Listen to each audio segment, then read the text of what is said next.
కానీ కంటి కింద దురద పెట్టిందనుకోండి, చెవి పక్కన దురద పెట్టిందనుకోండి, గంగడోలు దురద పెట్టిందనుకోండి, దాన్ని గోక్కోవడానికి ఆధారం లేదు. కాబట్టి అది బాధపడుతుంది. గరుకు స్తంభం అని వేస్తారు.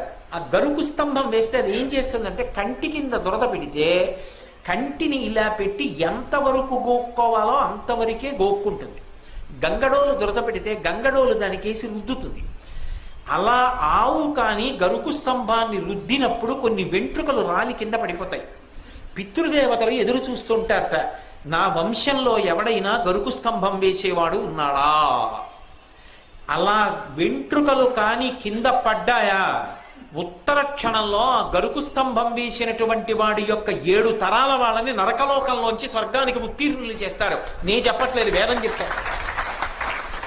ఒక గోవు నుండి అంతటి అభ్యున్నతి ఉంది.